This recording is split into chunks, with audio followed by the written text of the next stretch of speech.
Bonjour à tous et bienvenue au studio Flash Studio. Nous sommes en direct de Montréal après un puissant moment avec notre pasteur principal des églises Impact Centre Chrétien, le pasteur Yvan Castalou.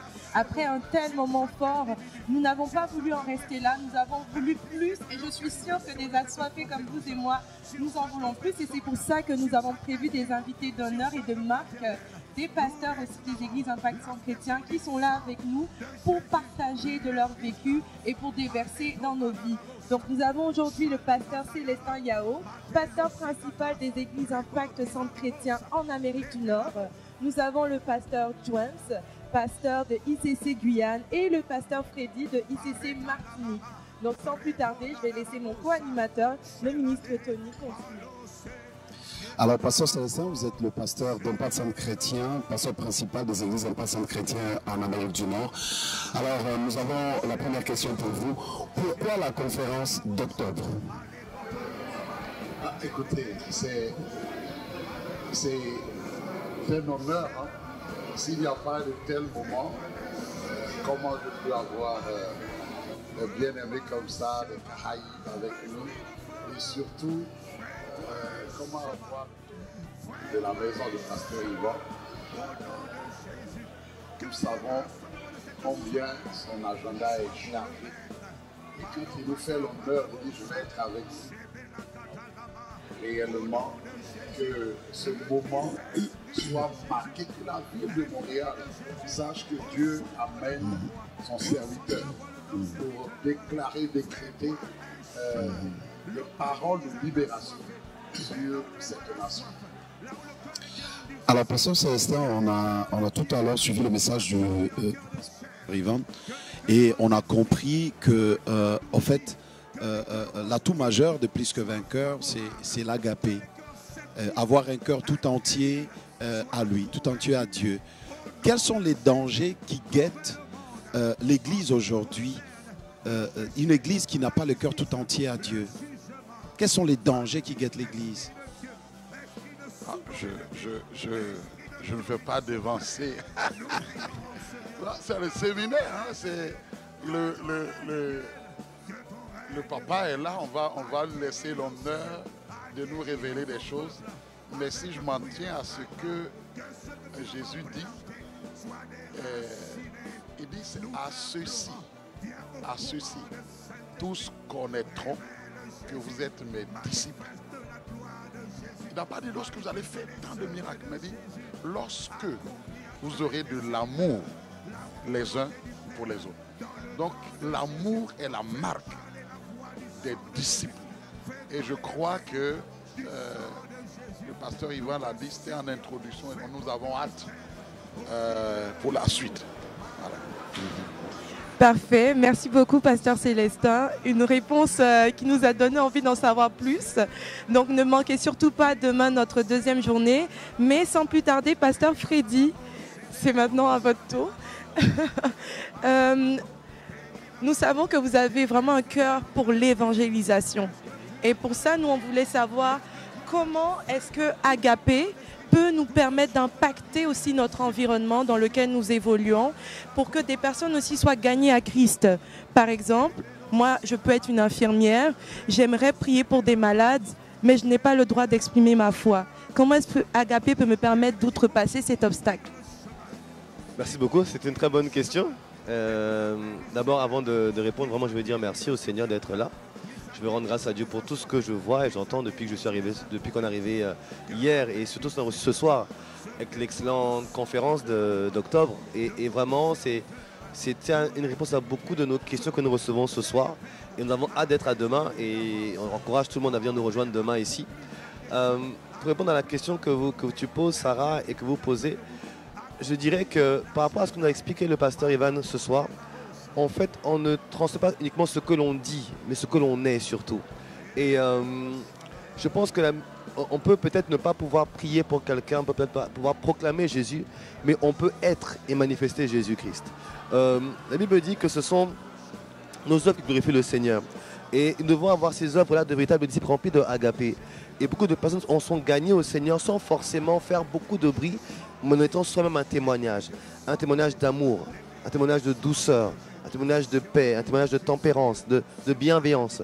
Et que même si je ne peux pas le dire à mon lieu de travail, mais mon attitude, ma manière d'être va interpeller quelqu'un qui est capable de me dire, mais écoute, je vois que tu es différent de tout le monde, mais j'aimerais, est-ce qu'on peut se parler à un petit moment donné? Je dis, ok, il n'y a pas de problème, j'ai ma pause quelques instants. Viens ma pause ou on se voit en dehors.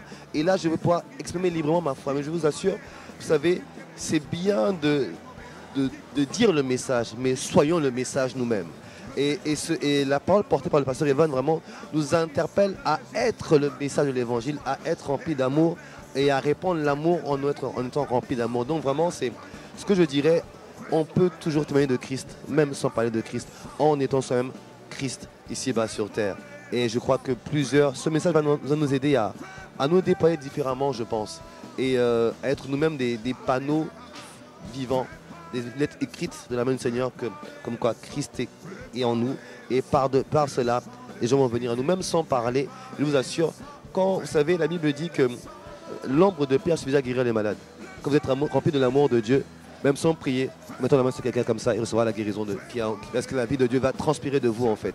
Et même sans prier, sans dire, votre simple présence va amener la présence de Dieu qui va restaurer, libérer, délivrer et guérir. Mais je comprends que la clé des plus que vainqueurs, c'est cette capacité à être rempli d'agapé. Que Dieu nous fasse grâce pour que demain et après-demain, on sauve toutes les clés, qu'on repart. Moi, comment je repars rempli d'agapé en tout cas. Je repars et je vais arracher toutes les paroles que tu as dites ce soir. Je les prends et je les fais nôtres pour la Caraïbe et pour nos pays au nom de Jésus. Merci beaucoup. En tout cas, comme nous venons de l'entendre, donc étant remplis d'agapé, même sans imposer la main aux malades, ils sont guéris. Alors, Pasteur James, vous êtes pasteur responsable de l'église de Guyane et nous avons eu de très bons échos de l'église de Guyane qui grandit, qui s'accroît et qui s'étend encore un peu plus. Alors, la question que l'on aimerait vous poser, c'est comment agapé peut nous permettre de demeurer ou d'être plus que vainqueurs dans la longévité du ministère, en fait.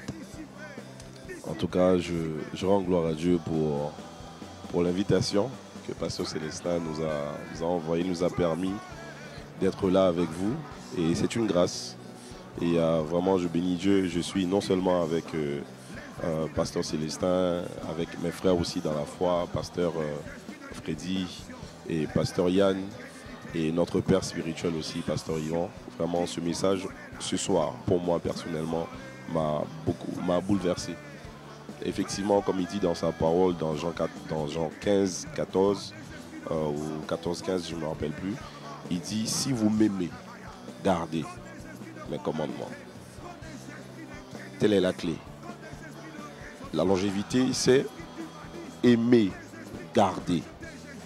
Garder les commandements de Dieu, garder sa parole, garder l'enseignement, garder l'amour. On n'aime pas, comme le Saint-Esprit me l'a dit un jour, aimer, c'est un sacrifice. Aimer n'a jamais été quelque chose de facile. On doit choisir, c'est un choix. Je choisis d'aimer, bien que la personne en face ne m'aime pas, mais j'ai fait le choix de l'aimer. Si vous m'aimez, gardez mes commandements. Et ce ne sera pas quelque chose de facile, mais c'est possible. Parce que Jésus lui-même est le modèle. La Bible dit dans Jean 3,16 que Dieu a tant aimé. Qu'est-ce qu'il a fait? Il a sacrifié. Aimer, c'est un sacrifice. Et la longévité, c'est vraiment garder les commandements de Dieu. Lorsque nous allons faire du bien à quelqu'un qui va nous... Le pasteur Yvan l'a dit, c'est que on peut manifester de l'amour pour quelqu'un, mais en retour, on reçoit de la méchanceté. Mais nous devons garder quand même la parole de Dieu dans nos vies. Et il n'y a que la parole de Dieu et la puissance du Saint-Esprit qui peut vraiment nous aider à aller de l'avant et manifester Christ. Et c'est ça le message, manifester la agapé, c'est manifester Christ lui-même. Voilà. Une autre question, Pasteur James, en vous écoutant. Quel conseil, vous qui êtes déjà, vous êtes un jeune pasteur sur une église établie et qui prospère bien, quel conseil donneriez-vous aux jeunes serviteurs de Dieu de la ville de Montréal ou du Canada en général? Bon, Dieu m'a fait grâce d'avoir 2 questions. Ok. Vraiment, pour vous dire, ce n'est pas un conseil, c'est un encouragement. Et devenez un soldat avec le Saint-Esprit. Laissez le Saint-Esprit prendre le contrôle et manifeste l'amour de Dieu. Manifeste l'amour de Dieu, comme il l'a dit Pasteur Yvon, c'est de mourir à soi-même. De se dire que la Bible dit, la moisson est grande, il y a peu d'ouvriers. Je n'attends pas qu'on m'impose, je fais le choix. Je dis, Seigneur, si réellement tu m'as appelé, je sais que tu seras avec moi. Et le message qu'il m'a donné avant de quitter la France pour partir en Guyane, il m'a dit, juge 6, l'histoire de Gédéon, va avec la force que tu as. Et je suis parti avec la force que j'avais. Et sans penser où Dieu m'amenait, mais je me suis appuyé sur le Saint-Esprit. Et ce qu'il m'a montré, je ne le vois pas encore en Guyane. Et je sais qu'il va manifester encore des grandes choses. Et je vous dis la même chose. Va avec la force que vous avez. Amen. Va avec la force que tu as. Pasteur Freddy, aimeriez-vous ajouter quelque chose? Je pense qu'il y a déjà une chose qui est importante qu'il faut retenir ce soir, c'est qu'il s'est passé quelque chose de très important prophétiquement. C'est que vous savez,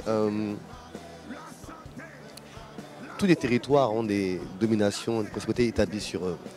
Et pour déloger une autorité, il faut une autre autorité. Et ce soir, quelque chose de particulier s'est passé ici à Montréal, au Canada.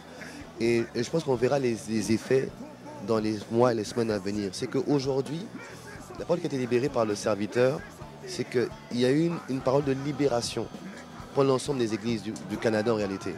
Une parole très forte qui a été livrée. En fait, ce n'est pas parce que c'est Pasteur Yvan, c'est le manteau qui transporte qui a fait ça. Et vraiment, le Seigneur voulait libérer une parole pour briser l'emprise des limitations sur les églises du Canada. La clé maintenant, le plus important est fait. Pour moi, le plus important a été fait ce soir. Le plus important a été fait ce soir, c'est que toute forme de cadenas, de chaîne a été brisée. Et la clé maintenant de la croissance, c'est le Saint-Esprit. La Bible dit dans le livre des Actes que l'Esprit de Dieu a ajouté chaque jour à l'Église ceux qui étaient sauvés. Dans Acte 4, si je ne me trompe pas. Dans Acte 2, à la fin de Acte 2. Il a ajouté chaque jour à l'Église ceux qui étaient sauvés. La clé maintenant pour tous les pasteurs, anciens ou jeunes, ça va être de s'attacher à marcher avec l'Esprit pour écouter à chaque fois quelle instruction, quel acte poser afin de rentrer. Parce qu'aujourd'hui, c'est comme si le chemin est tracé. Maintenant, il faut le GPS pour prendre les bonnes routes. Et le GPS, pour nous, s'appelle guidé par le Saint-Esprit. Ça, c'est notre GPS. Et donc maintenant, à nous d'entendre, vraiment, moi, j'aimerais être là maintenant au Canada parce que les voies sont ouvertes. Et vraiment, j'ai hâte de voir ce que Dieu va faire avec. Et ma prière maintenant, c'est que Seigneur, emmène tout ce que tu as appelé. Et ce qui est merveilleux, c'est que, et je rends grâce à Dieu pour le pasteur Célestin, parce que ce n'est pas un programme pour les églises ICC, c'est un programme pour le corps de Christ au Canada. Et je connais la vision, je connais le cœur de mon grand frère, le pasteur Célestin. Ce n'est pas un cœur pour ICC, c'est pour l'Amérique du Nord en fait. Et Dieu a entendu ce cœur-là, et je pense que c'est la prière de nombreuses personnes d'Amérique du Nord qui soupiraient après ça. Et Dieu a envoyé son serviteur, et je pense que c'est ta réponse qui était apportée ce soir, c'est une ouverture pour toutes les assemblées de Christ au Canada. Et ma prière, c'est que les serviteurs s'attachent à marcher par l'Esprit, à vivre par l'Esprit, à honorer l'Esprit, à considérer l'Esprit, à laisser l'Esprit les guider dans cette voie maintenant pour pouvoir aller saisir toutes ces âmes qui sont en disposition aujourd'hui, par la grâce de Dieu. Amen, merci Pasteur Freddy. Pasteur Célestin, aimeriez-vous ajouter quelque chose à cette question? Écoutez, il a presque dit ce qui bouillonnait dans mon cœur. Avant le message, il y a eu le message prophétique sur le Canada. Et j'avais la conviction, pour moi, on s'arrêtait là, c'était le Réma, la parole prophétique. C'est fini, j'ai dit, Seigneur, merci, tu as envoyé ton serviteur, il l'a proclamé. Cette parole pour que les limitations, ce qui maintenait les églises ici, au Québec, au Canada, dans des limitations, après 200, 300 membres, on ne se déploie pas. La parole a été relâchée pour qu'il y ait une moisson abondante ici au Canada.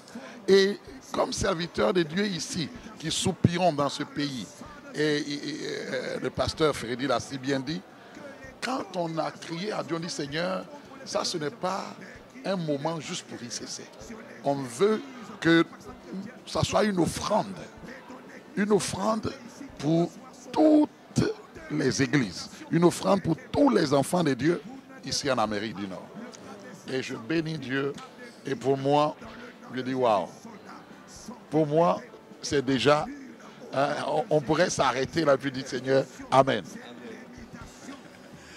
Oui, Marilyn. Donc, merci à tous d'être venus. C'est déjà la fin. Je sais que vous avez hâte. Je vous donne rendez-vous demain à la même heure avec Ministre Tony et moi-même. À demain à la même heure et que le Seigneur vous bénisse. Soyez bénis. Au revoir. Merci.